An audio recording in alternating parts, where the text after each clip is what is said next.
పట్టణాధ్యక్షులు కొత్త మోహనన్న, ఎక్కలేవు రాజం,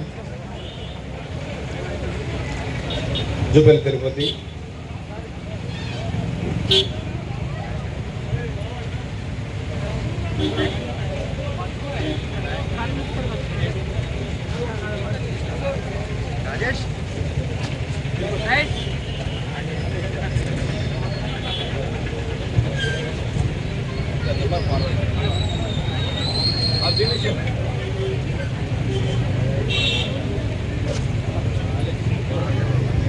మల్లేష్ అన్న, దినేష్ అన్న గారు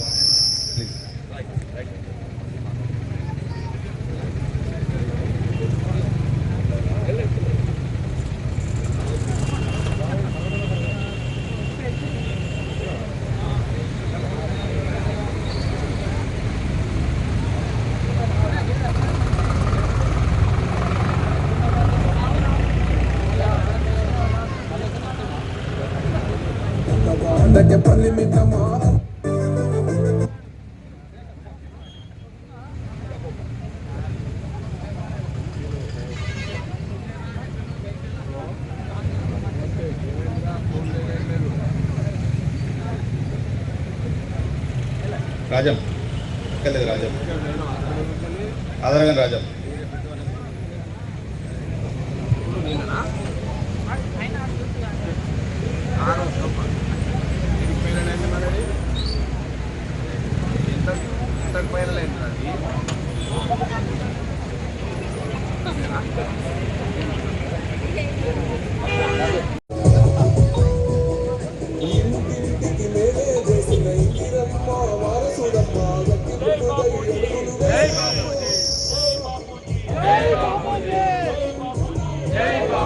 సౌండ్ ఆఫ్ భారత రాజ్యాంగం, భారత రాజ్యాంగం, భారత రాజ్యాంగం, రాహుల్ గాంధీ గారి నాయకత్వం.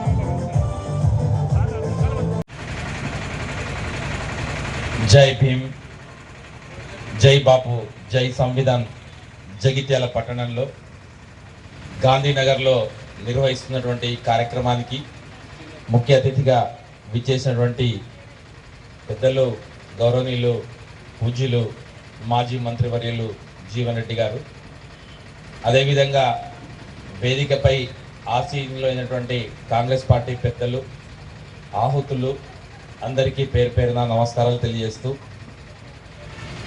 పార్టీ వాస్తవంగా ఏఐసిసి వాళ్ళు ఆలోచించి ఈ మధ్య కాలంలో గడిచిన 10 సంవత్సరాల్లో అసలు దేశంలో ఏం జరుగుతుంది అని ఆలోచించి దేశం ఏ విధంగా ఉండాలి, ఏ విధంగా ఉంది అనే ఆలోచనతోటి, అంటే కాంగ్రెస్ పార్టీ తెలంగాణ రాష్ట్రంలోనే కాకుండా అన్ని రాష్ట్రాలలో ఈ యొక్క కార్యక్రమాన్ని నిర్వహించడం జరుగుతున్నది. వాస్తవంగా మన దేశం అంటే మనందరికీ తెలుసు, చాలా మంది వక్తలు అంబేద్కర్ రచించినటువంటి రాజ్యాంగం గురించి కానివ్వండి, గతంలో దేశం ఏ విధంగా ఉండే, స్వాతంత్రం రావడంలో కాంగ్రెస్ పార్టీ యొక్క భూమిక ఎలా ఉండే అని చాలా మంది వక్తలు మాట్లాడడం జరిగింది. అంటే మన యొక్క బాధ్యత ఏంటంటే ఈ మధ్య కాలంలో బీజేపీ మోడీ మార్క్ పాలన అనేది ఖచ్చితంగా స్పష్టంగా కనిపిస్తుంది. చాలా మంది వక్తలు మాట్లాడుతూ మనం చూస్తాం, దాదాపు ఐఐటీస్ కానివ్వండి, ఎన్ఐటీస్ కానివ్వండి, మన దేశంలో అంటే మన దేశం నుంచి అమెరికా పోయిన వాళ్ళలో చాలా మంది సీఈఓలుగా ఉండడం జరుగుతుంది. అంటే మనం దేశంలో అలాంటి సంస్థలను మనం నెలకొల్పడం జరిగింది. అలాంటి అంటే బాక్రానాగం లాంటి ప్రాజెక్టులు కానివ్వండి, పోచంపాడు లాంటి ప్రాజెక్టులు కానివ్వండి నిర్మించడం జరిగింది. సో ఇవన్నీ కూడా అంటే దేశంలో కాంగ్రెస్ పార్టీ యొక్క విజన్ తోటి చేయడం జరిగింది. కానీ గడిచిన 10 సంవత్సరాలలో వాస్తవంగా వాళ్ళు చెప్పుకోవడానికి అయితే ఏం లేదు.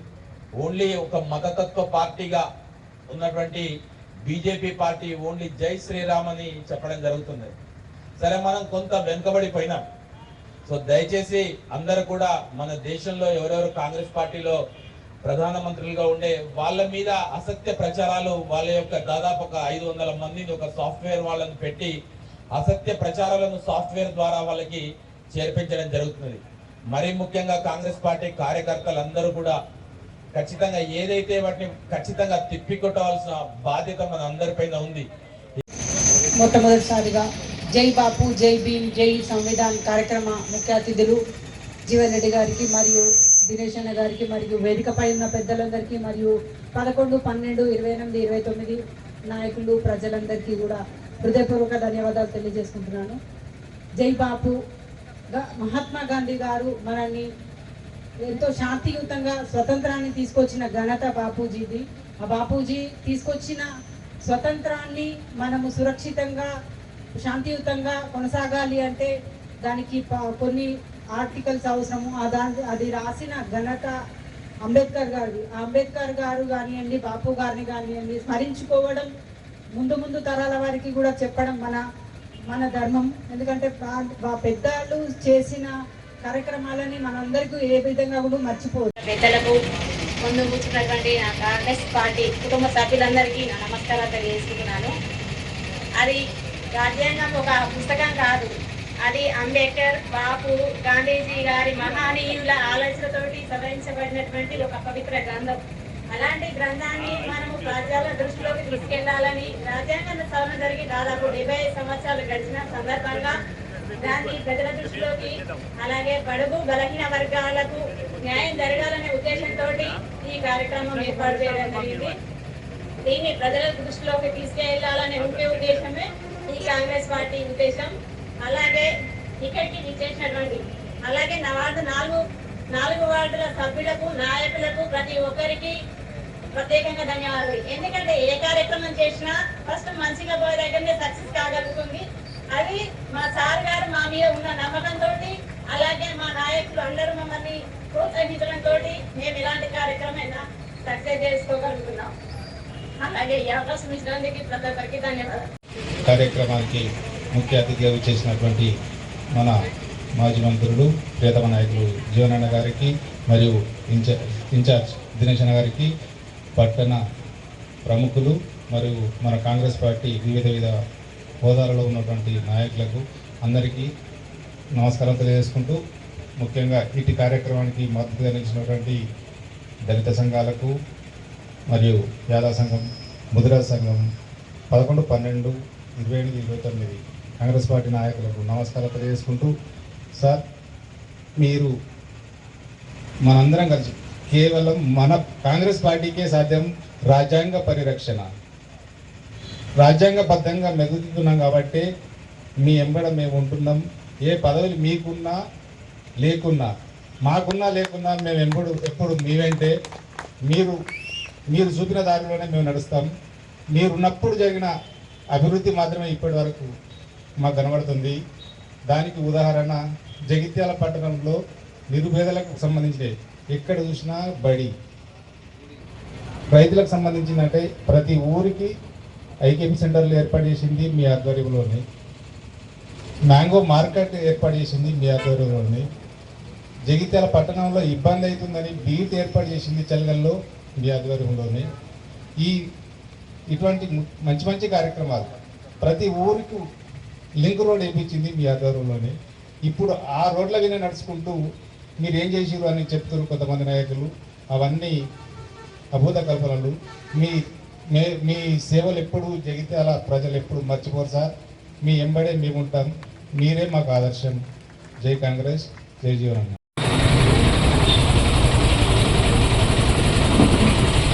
క్షమించాలి, చాలా కాలయాపన జరిగింది. ఇంత సుదీర్ఘంగా కొనసాగినటువంటి ఈరోజు మనం చేపట్టిన జై బాపు, జై భీమ్, జై సంవిధాన్, ఇది అఖిల భారత కాంగ్రెస్ పార్టీ ఆదేశాల మేరకు, వారు ఇచ్చిన పిలుపు మేరకు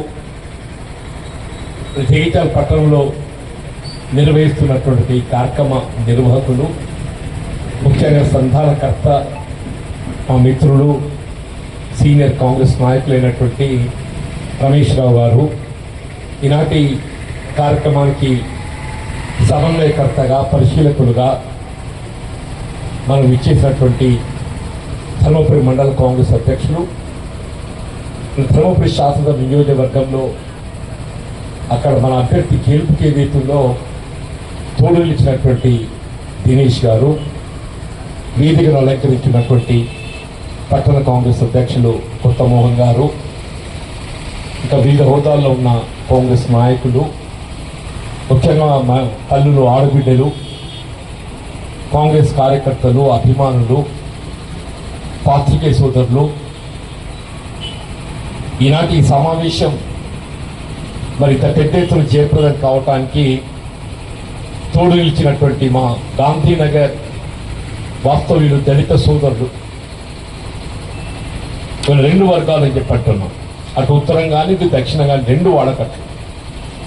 అంటే ఈ కార్యక్రమాన్ని జయప్రదం చేయడానికి వారంతా దీక్షపూర్ణంతో వీళ్ళు ఈ కార్యక్రమం జయప్రదం అయిందిగా నేను భావిస్తున్నాను. నేను వారితో పాటుగా మా ఉప్పర్పేట యాదవ్ సోదరులు, మా అమీనాబాద్ వాస్తవ్యులు, ఇక్కడ మన పెద్దమ్మ తల్లి ఆశీర్వచనంతో ఉపాధి పొందేటువంటి మా ముచ్చిరాజ్ సోదరులు, మా రజక సోదరులు, మా సూర్యవంశ క్షత్రియులు, కటిక సోదరులు, గీతా కార్మికులు, మా అల్పసంఖ్యాక వర్గాల ముస్లిం సోదరులు, అంటే ఈ కూడలి ఏదైతుందో వీళ్ళు దళితులు, బలహీన వర్గాల నివాసితమయ్యేటువంటి ప్రాంతం ఈ ప్రాంతం మంచిగా భావి మనం వాళ్ళ వేదికగా ఎంచుకోవడం జరిగింది.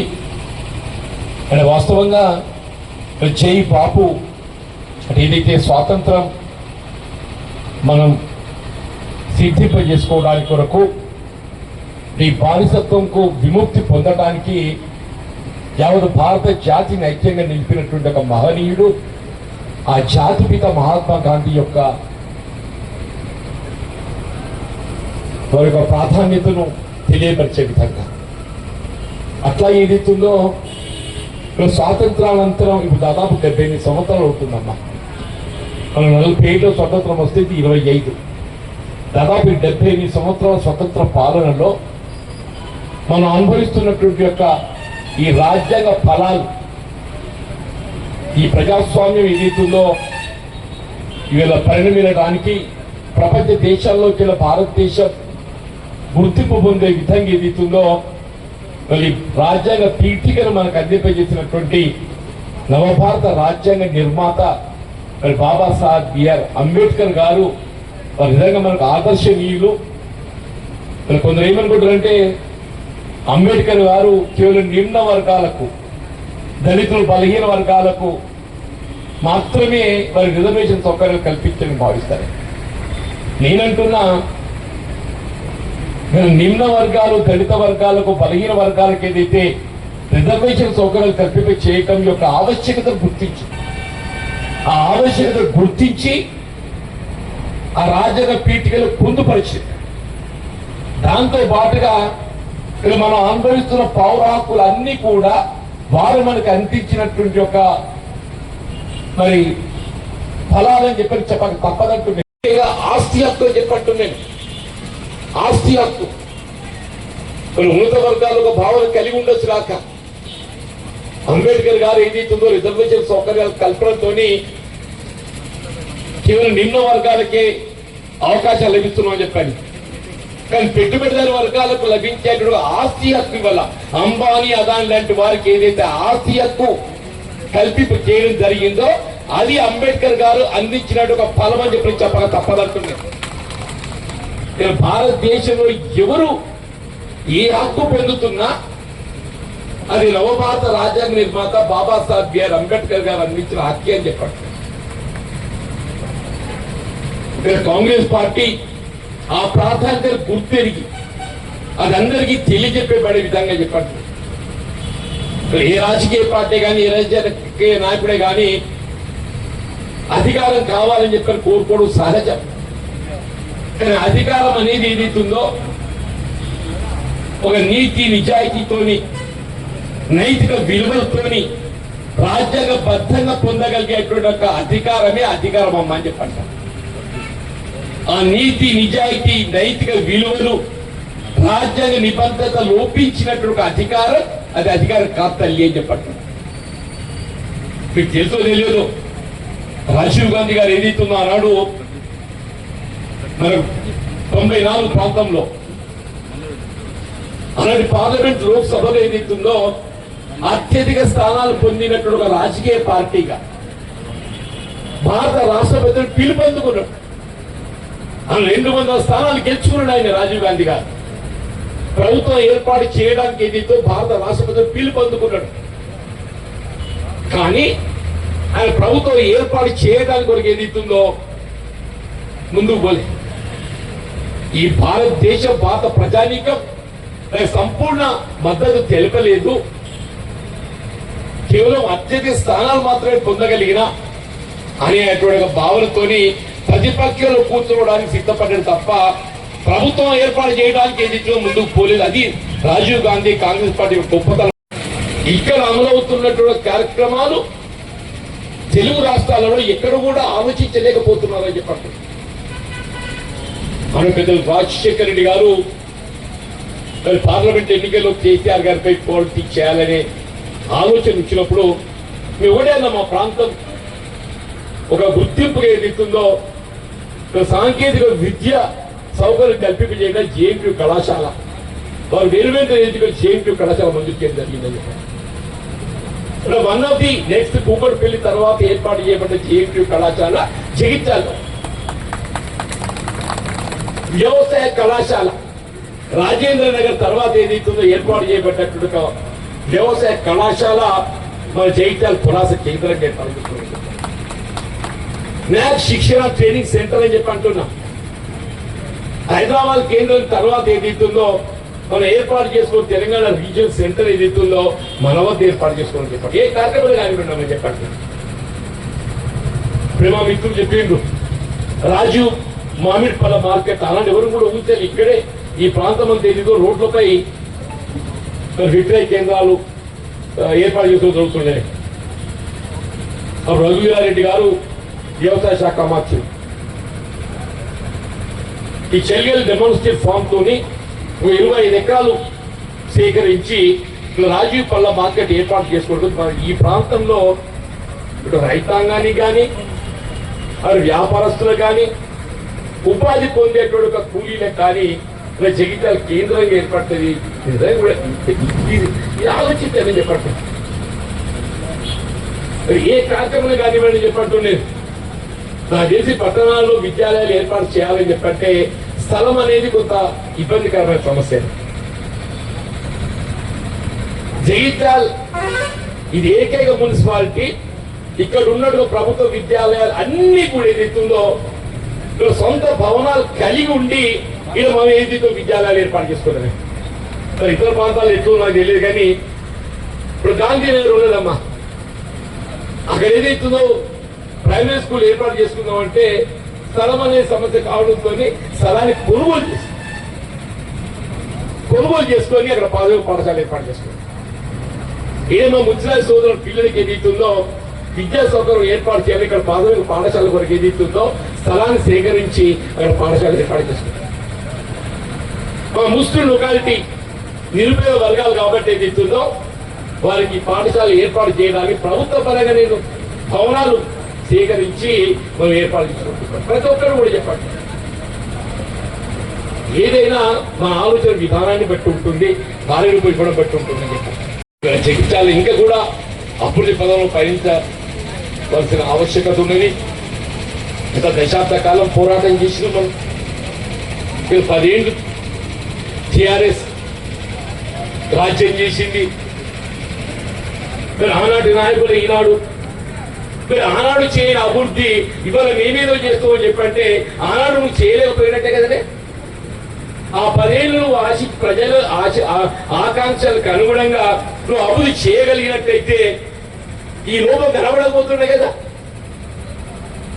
ఆ 10 ఏళ్ళు నీ వైఫల్యాన్ని ఏదైతుందో తప్పిపుచ్చుకోవడానికి కొరకు వీళ్ళు మళ్ళీ కాంగ్రెస్ ముసుగులో చేరి నేనేదో చేస్తా అని చెప్పారంటే వీళ్ళ ప్రజలు ఏమనుకుంటున్నారు? ఈ ప్రభుత్వం కాంగ్రెస్ కార్యకర్తల కృషి ఫలితం. దశాబ్ద కాలం చెప్పంటూ నేను టిఆర్ఎస్ అరాచక పాలన, నియంత్రిత పాలన ఎదిరించి పోరాడి చెమటోడ్చి సాధించుకున్న ఏర్పాటు చేసుకున్న ప్రభుత్వం ఈ కాంగ్రెస్ పార్టీ అని చెప్పంటుంది. ఈ అభివృద్ధి మా చేత కాదు అని మాకంటే నువ్వు అనుభవం కల్లోడురా, మాకంటే నువ్వు అనుభవం కల్లోడు అని అంటున్నా నేను. అభివృద్ధి అని చెప్పంటే నాకు ఆశ్చర్యం అవుతుంది. అభివృద్ధి అంటే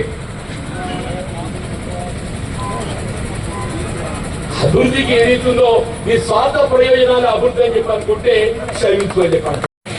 ఇక్కడ అమలవుతున్నటువంటి కార్యక్రమాలు తెలుగు రాష్ట్రాలలో ఎక్కడ కూడా ఆలోచించలేకపోతున్నారని చెప్పండి. మన పెద్దలు రాజశేఖర రెడ్డి గారు పార్లమెంట్ ఎన్నికల్లో కేసీఆర్ గారిపై పోటీ చేయాలనే ఆలోచన ఇచ్చినప్పుడు మేము ఎవడైనా మా ప్రాంతం ఒక గుర్తింపు ఏదైతుందో సాంకేతిక విద్య సౌకర్యం కల్పింపజేయడం జేఎన్టీయూ కళాశాల, వారు వేరువేరు ఎన్నికలు జేఎన్టీయూ కళాశాల మంజూరు చేయడం జరిగిందని చెప్పారు. One of the next Kukatpally తర్వాత ఏర్పాటు చేయబడ్డ జేఎన్టీయూ కళాశాల జగిత్యాలలో. వ్యవసాయ కళాశాల రాజేంద్ర నగర్ తర్వాత ఏదైతుందో ఏర్పాటు చేయబడ్డట్టు వ్యవసాయ కళాశాల మన జగిత్యాల పురాస కేంద్రంగా ఏర్పాటు చేస్తున్నారు. న్యాక్ శిక్షణ ట్రైనింగ్ సెంటర్ అని చెప్పి అంటున్నా.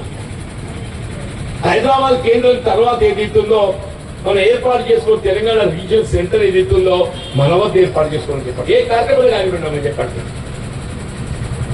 ప్రేమ మిత్రులు చెప్పిండ్రు రాజీవ్ మామిడిపల్ల మార్కెట్, అలాంటి ఎవరు కూడా ఊహించాలి. ఇక్కడే ఈ ప్రాంతం అంతా ఏదో రోడ్లపై విక్రయ కేంద్రాలు ఏర్పాటు చేసుకుని జరుగుతున్నాయి. రఘువీరారెడ్డి గారు వ్యవసాయ శాఖ మంత్రి ఈ చెల్లెలు డెమాన్స్ట్రేట్ ఫామ్ తోని 25 ఎకరాలు సేకరించి రాజీవ్ పళ్ళ మార్కెట్ ఏర్పాటు చేసుకుంటుంది. ఈ ప్రాంతంలో ఇటు రైతాంగానికి కానీ వ్యాపారస్తులకు కానీ ఉపాధి పొందేటువంటి ఒక కూలీలకు కానీ జగిత్యాల కేంద్రంగా ఏర్పడుతుంది. ఆలోచించాలని చెప్పండి. ఏ కార్యక్రమం కానివ్వండి చెప్పండి. నాకు తెలిసి పట్టణాల్లో విద్యాలయాలు ఏర్పాటు చేయాలని చెప్పంటే స్థలం అనేది కొంత ఇబ్బందికరమైన సమస్య. జగిత్యాల్ ఇది ఏకైక మున్సిపాలిటీ ఇక్కడ ఉన్నట్టు ప్రభుత్వ విద్యాలయాలు అన్ని కూడా ఏదైతుందో సొంత భవనాలు కలిగి ఉండి ఇక్కడ మనం ఏదైతే విద్యాలయాలు ఏర్పాటు చేసుకున్నామే. ఇతర ప్రాంతాలు ఎట్లు నాకు తెలియదు కానీ ఇప్పుడు గాంధీనగర్ ఉన్నదమ్మా, అక్కడ ఏదైతుందో ప్రైమరీ స్కూల్ ఏర్పాటు చేసుకుందామంటే స్థలం అనే సమస్య కావడంతో స్థలాన్ని కొనుగోలు చేసుకొని అక్కడ ప్రాథమిక పాఠశాల ఏర్పాటు చేసుకున్నాం. ఏమో మున్సిపల్ సోదరుల పిల్లలకి ఏదైతుందో విద్యా సౌకర్యం ఏర్పాటు చేయాలి, ఇక్కడ ప్రాథమిక పాఠశాల కొరకు ఏదైతుందో స్థలాన్ని సేకరించి అక్కడ పాఠశాల ఏర్పాటు చేసుకుంటాం. మా ముస్లిం లొకాలిటీ నిరుపేద వర్గాలు కాబట్టి ఏదైతుందో వారికి పాఠశాల ఏర్పాటు చేయడానికి ప్రభుత్వ పరంగా నేను భవనాలు సేకరించి మనం ఏర్పాటు చేసుకుంటున్నాం. ప్రతి ఒక్కరు కూడా చెప్పండి, ఏదైనా మా ఆలోచన విధానాన్ని బట్టి ఉంటుంది, భార్యను ఇవ్వడం బట్టి ఉంటుంది అని చెప్పారు. అభివృద్ధి అని చెప్పనుకుంటే క్షమించు అని చెప్పనుకుంటే అభివృద్ధిలో ఏదైతుందో మేము రాష్ట్ర స్థాయిలో పోటీ పడ్డాం. రాష్ట్ర స్థాయిలో పోటీ పడ్డాం. ఈ లెక్క ఒక నియోజకవర్గ స్థాయి కాదు, నేను రాష్ట్ర స్థాయిలో పోటీ పడ్డాం చెప్పంటున్నాను. నేను రాజశేఖర రెడ్డి గారితో పోటీ పడ్డా. ఆయన ముఖ్యమంత్రిగా ఉన్నట్టు వైఎస్ రాజశేఖర రెడ్డి గారితో పోటీ పడి పులివెందులకు ధీటుగా నేను చేయితే అభివృద్ధి చేశాను చెప్పంటున్నాను. బిల్లులు కూడా అక్కడ బిల్లులు ఇవాళ ఏదైతుందో నాకు ఆశ్చర్యం అంటున్నాను. ఇక్కడ రాజశేఖర్ ముఖ్యమంత్రి ఉన్నాడు. ఆయన ఈ న్యాయ శిక్షణ ట్రైనింగ్ సెంటర్ రాయలసీమ సంబంధించింది ఆయన పులివెందులు పెట్టుకుంటేనే జగిత్యాల పెట్టినా. జేఎన్టీ కళాశాల ఆయన ఇక్కడ ముందు నేను జగిత్యాల ఏర్పాటు చేసిన. వ్యవసాయ కళాశాల ఆయన ఇక్కడ ముందు ఇక్కడ ఏర్పాటు చేసిన.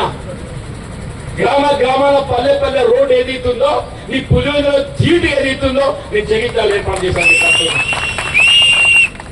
నా పోటీ ఒక ముఖ్యమంత్రి స్థాయి నాయకులతో నా పోటీ ఒక ముఖ్యమంత్రి స్థాయి నాయకులతో పోటీ అని చెప్పాలి.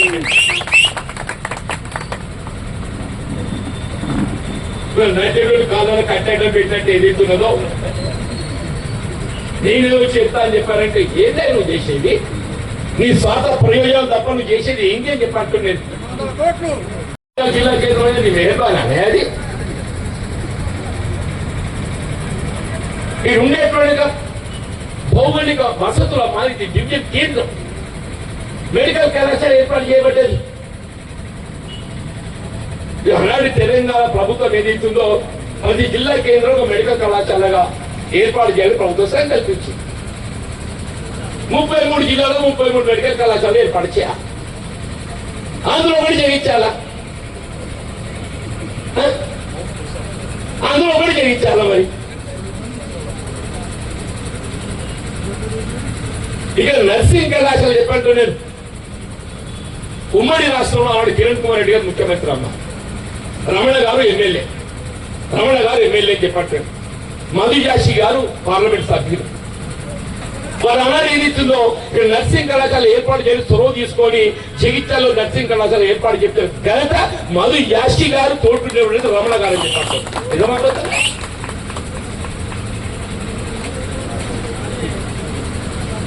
జగిత్యాల బైపాస్ రోడ్స్ ఇవ్వాలని కూడా అవే రోడ్లు త్రాగునీటికి సంబంధించాలని చెప్పంటో మీ కొడుకులో మెట్టుకుని ఎక్కువ తెలియదు కానీ అనునిత్యము త్రాగునీటి సదుపాయం కల్పింప చేయగలిగే ఏకైక మున్సిపాలిటీ జగిత్యాల మున్సిపాలిటీ అని చెప్పండి. దీని తీర్చిదిద్దినం నేను జగిత్యాల మున్సిపాలిటీ తీర్చిదిద్దినం అని చెప్పాను. దయచేసి అభివృద్ధికి నిర్వచనం అనేది ఏదైతుందో నాయకుల స్వార్థ ప్రయోజనాలు కాదు. అభివృద్ధికి నిర్వచనం నాయకుల స్వార్థ ప్రయోజనాలు కాదు అని చెప్పట్టున్నాను. మరి జగిత్యాలు ఉండే ఒక ప్రభుత్వ స్థలాలు మొదటి ప్రాధాన్యత ఎవరికి ఇవ్వాలి? దళితులకి ఇవ్వాలి. గాంధీనగర్ లా సామూహిక భవన నిర్మాణాల కొరకు ఏదైతుందో ఉన్న స్థలం వారికి కేటాయింపు చేసినాం, చింతకుంటలు కేటాయింపు చేసినాం, బంగే దొడ్డులు కేటాయింపు చేసినాం, చీరా గద్దకు కేటాయింపు చేసినాం, దళితులకు ధరు ఎస్ఆర్పి అంబేద్కర్ భవనాన్ని కేటాయింపు చేసినాం. ఎందుకు? ప్రభుత్వ స్థలాల మీద ఏదైనా సామూహిక అవసరాల కొరకు భూములు కేటాయింపు చేసే అవకాశం ఉంటే మొదటి జాతికి దొరికింటుందే. దళిత సమాజానికి ఉంటే దళిత సమాజానికి ఉంటే చెప్పాలి. మా ముజిరాజు ఆరాధ్య దైవం దగ్గులమ్మ తల్లి, ఆ దగ్గులమ్మ తల్లికి ఏదైతుందో ఒక దేవాలయ నిర్మాణం చేపట్టబడాలని చెప్పని 20 గుంటల స్థలాన్ని ఏదైతుందో దగ్గులమ్మ తల్లి దేవాలయ నిర్మాణానికి కేటాయింపు చేసే మాట వాస్తవం కాదని మా గంగపుత్రులకు ఏదైతే గంగమ్మ తల్లి మా గంగపుత్రుల కోసం డెవలప్ చేసినామని చెప్పట్టు నేను నువ్వు ఎవరికి అండగా నిలబడాలి ఉన్నత వర్గాలక పెట్టుబడుల వర్గాలక మన ఆలోచన విధానం ఏ విధంగా ఉండాలి కాంగ్రెస్ పార్టీ ఆలోచన విధానం ఎంతవరకు ఏదైతుందో నిరుపేద వర్గాలకు అండగా నిలవడము కాంగ్రెస్ పార్టీ యొక్క లక్ష్యం చెప్పారు కుల వృత్తులపై ఏదైతుందో ఏ విధమైనటువంటి ఒక వేగం లేకుండా ఆ వృత్తిపై వారికి యాజమాన్య హక్కు మన జగిత్యాల గంగపుత్రులు ఏదైతే ఉందో ధర్మ సముద్రం చేప పట్టుకుంటారా ధర్మ సముద్రం ఇక్కడ మంచినీటి తటాకం drinking water summer storage tank అటువంటి సమ్మర్ స్టోరేజ్ ట్యాంక్ లో కూడా మా గంగపుత్రుల కులవృత్తికి విఘాత కలగద్దని చెప్పని ఏదైతుందో అందులో ఎప్పటికీ నాకు తెలిసి 30 ఏళ్ళు అవుతుంది వాళ్ళు చేపలు పట్టుకునే హక్కు మాత్రం ఏదైతుందో వాళ్ళకే కొనసాగిస్తుంది తప్ప దాని వేలం వేయటం లేదు